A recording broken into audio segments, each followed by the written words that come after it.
Welcome back साथियों। संविधान की अगली क्लास में आपका स्वागत है। हम विगत 2 कक्षाओं में संविधान की प्रस्तावना, अनुसूचियाँ और भाग पढ़ चुके हैं। आज संविधान का सबसे महत्वपूर्ण भाग है, उस महत्वपूर्ण भाग पे चर्चा करेंगे। यह भाग है वह परीक्षा में अक्सर 2 प्रश्नों के साथ आता ही है। भाग 1 और भाग 2 को हम अभी छोड़ रहे हैं। हम आज सीधे बात करेंगे संविधान के भाग 3 पर। भाग 3 की क्या क्या विशेषताएं हैं ये तो आप तुरंत समझ गए होंगे। भाग 3 नाम लेते ही संविधान का भाग 3 है, इसे भारत का मैग्ना कार्टा भी कहा जाता है। ये सबसे इंपॉर्टेंट प्रश्न है जो आपको आता है पहले से ही। भाग 3 है वह भारत का मैग्ना कार्टा कहा जाता है और ये मैग्ना कार्टा टर्म है वह इंग्लैंड से आया था। इंग्लैंड के किंग जॉन ने 1215 में प्रथम लिखित मूल अधिकारों का दस्तावेज है वह प्रकाशित किया था, अर्थात मूल अधिकारों से संबंधित प्रथम लिखित दस्तावेज है वह मैग्ना कार्टा था, जिसका निर्माण 1215 में इंग्लैंड में किंग जॉन के द्वारा किया गया था। अर्थात मैग्ना कार्टा टर्म है वह इंग्लैंड से आई है। दूसरी बात करें, इसी भाग में मूल अधिकार हैं और इस भाग को सबसे ज़्यादा प्रभावित करने वाले व्यक्ति कौन थे, तो यहाँ ध्यान रखें, मूल अधिकारों के निर्माण में या मूल अधिकारों को सबसे ज़्यादा प्रभावित करने वाले व्यक्ति थे बी.एन. राव। आपने इनका भी नाम सुना होगा। और इसी भाग को बी.आर. अम्बेडकर ने भारत के संविधान का सबसे विवादास्पद और आलोचित भाग कहा है। ये कोटेशन भी याद रखें, भारत के संविधान का सबसे ज़्यादा विवादास्पद और आलोचित भाग है वह भाग 3 ही है। अब बात करें इसी के इतिहास की, तो सबसे पहले मूल अधिकारों की चर्चा है वह भारत में कब हुई। कुछ स्टूडेंट है वह कमेंट बॉक्स में जवाब दे देंगे। भारत में मूल अधिकारों से संबंधित सबसे पहले अगर प्रमाण मिलते हैं तो 1925 में एक बिल पारित हुआ था, कॉमनवेल्थ ऑफ इंडिया बिल। 1925 में कॉमनवेल्थ ऑफ इंडिया बिल 1925 में बना था ये, और महात्मा गांधी है वह इस जो कमेटी थी इस बिल के निर्माण में उसके सदस्य रहे हैं। तो भारत में मूल अधिकारों का सबसे पहला रूप देखने मिलता है 1925 के कॉमनवेल्थ ऑफ इंडिया बिल में। महात्मा गांधी इसके सदस्य रहे, ये भी आपको याद रखना है। अब आगे बात करें, यह मूल अधिकार है वह किस देश के संविधान से प्रभावित है या स्रोत क्या है इनका, तो मूल अधिकार है भारत के, वह अमेरिकी संविधान से प्रभावित है, अर्थात मूल अधिकारों को अमेरिकी संविधान से लिया गया है। तो ये बेसिक चीज़ें हैं वहाँ आपको याद रखनी है। कोटेशन आपको याद रखना है अंबेडकर साहब का कि विवादास्पद और सबसे ज़्यादा आलोचित भाग यही है। अब बात करें संविधान में मूल अधिकारों का प्रावधान क्यों किया गया, अर्थात इसका उद्देश्य क्या था, तो इसके 4 उद्देश्य हैं। ये 4 उद्देश्य आपको याद रखने हैं। सबसे पहला महत्वपूर्ण उद्देश्य था संविधान निर्माताओं का, वह था कानून की सरकार बनाना, न कि व्यक्तियों की। सरकार होनी चाहिए तो कानून की होनी चाहिए, अर्थात विधि का शासन ही सर्वोच्च होना चाहिए, न कि व्यक्ति का शासन। तो सबसे पहला ही इसका उद्देश्य था कि कानून की सरकार बनाना, ना कि व्यक्ति की सरकार बनाना। दूसरा सबसे महत्वपूर्ण उद्देश्य था राज्य के कठोर नियमों के खिलाफ आज़ादी की सुरक्षा।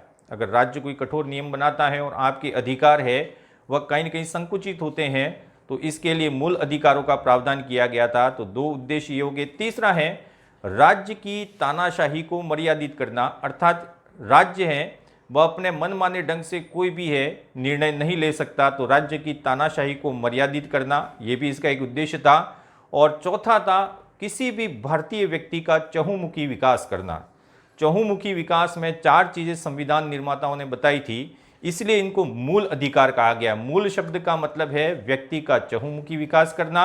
यह विकास बौद्धिक भी हो सकता है, भौतिक भी हो सकता है, नैतिक भी हो सकता है और आध्यात्मिक भी हो सकता है। अर्थात ये 4 तत्व थे, भौतिक, बौद्धिक, नैतिक और आध्यात्मिक विकास।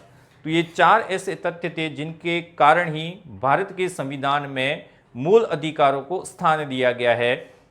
अब जितने भी मूल अधिकार हैं इनकी चर्चा हम करते रहेंगे, लेकिन इन मूल अधिकारों की विशेषताएं क्या हैं, आपको जो सरकार ने या संविधान ने जो मूल अधिकार दिए हैं क्योंकि मूल अधिकारों का स्रोत भारतीय संविधान है, इसको भी ज़रूर याद रखें।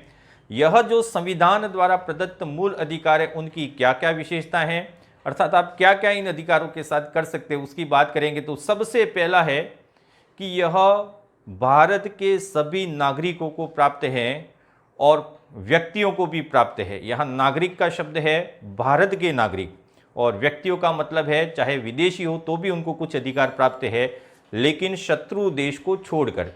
तो भारत के नागरिकों को भी प्राप्त है ये अधिकार, और कुछ अधिकार हैं वह विदेशी व्यक्तियों को भी प्राप्त है, लेकिन भारत के नागरिकों को सभी अधिकार प्राप्त है। ठीक है, विदेशी व्यक्तियों को कुछ चुनिंदा अधिकार प्राप्त है, लेकिन दोनों में एक वर्गीकरण करें कि केवल भारत के नागरिकों को ही प्राप्त अधिकार कौन से हैं जो विदेशी व्यक्तियों से अलग करते हैं। ये सबसे पहला इंपॉर्टेंट प्रश्न है।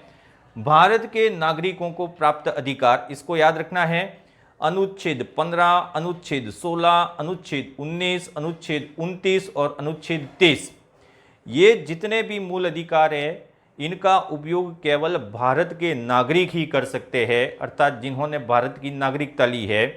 लेकिन दूसरी तरफ बात करें, ऐसे कौन से अधिकार है जो विदेशी व्यक्तियों को भी प्राप्त है, अर्थात विदेश से भारत में निवास करने वाला व्यक्ति है या भारत में तत्कालीन जो भी निवास कर रहा है उनको कौन कौन से अधिकार प्राप्त है।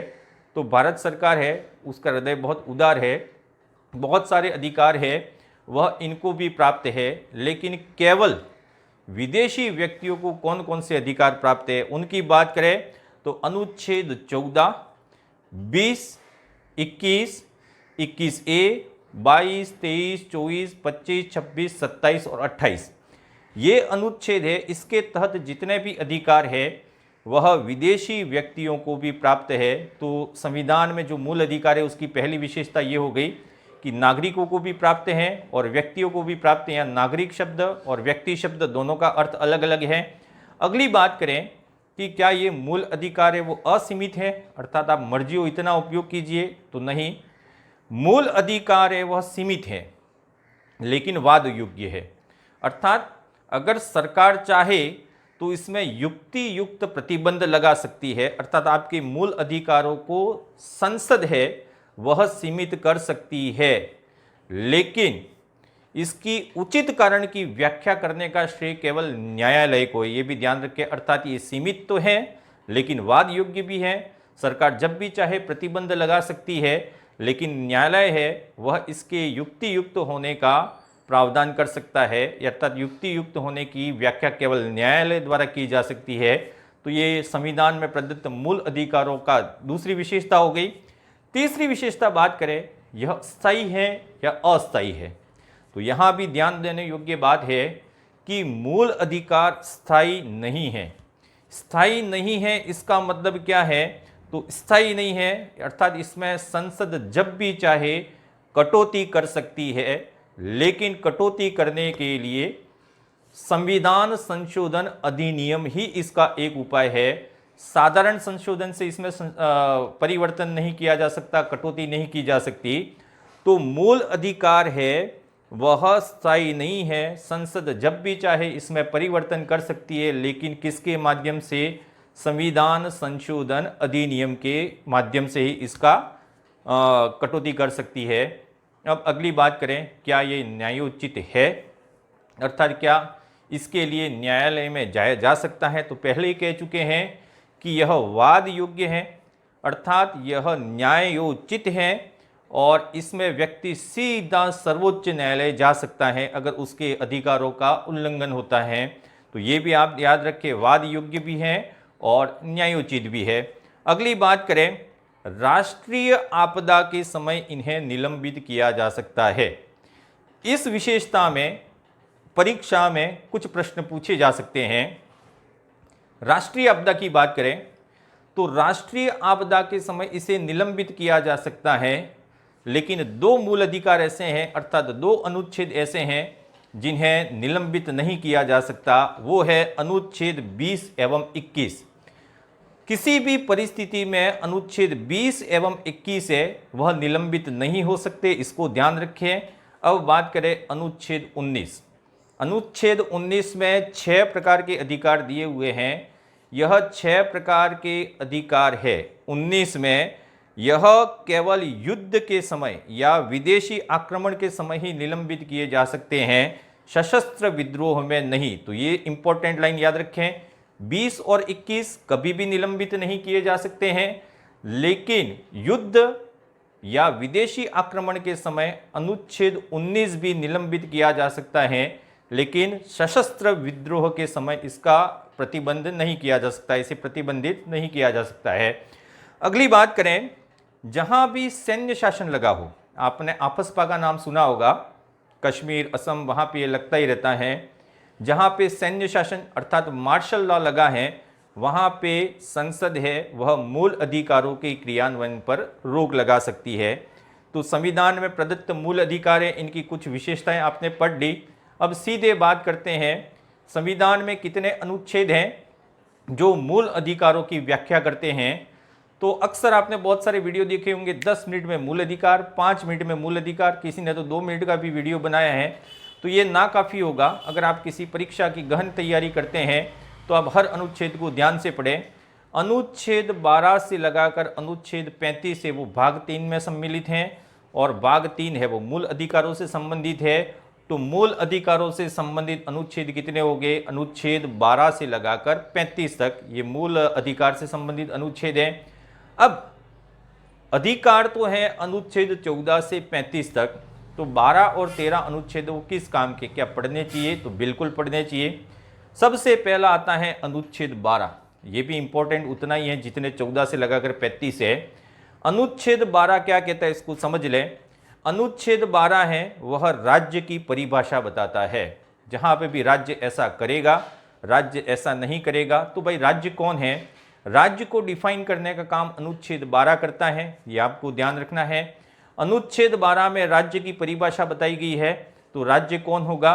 संसद राज्य है, सरकार राज्य है, विधानमंडल राज्य है, स्थानीय निकाय राज्य है, वैधानिक एवं गैर संवैधानिक निकाय भी राज्य की श्रेणी में आते हैं।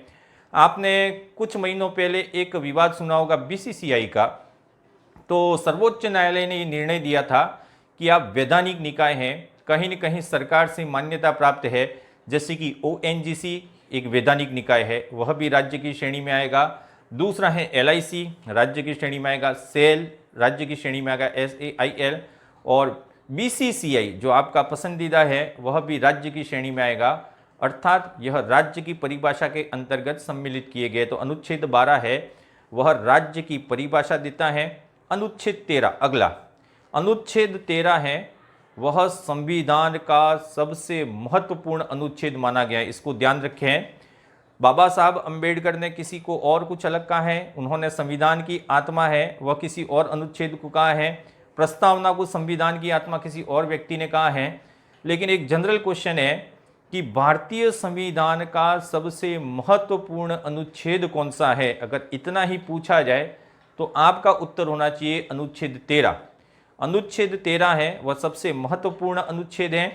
यह विधि शब्द की व्याख्या करता है, और इसी अनुच्छेद में न्यायिक पुनरावलोकन की व्यवस्था की गई है। जुडिशियल जो भी पुनरावलोकन होता है वह अनुच्छेद 13 में है।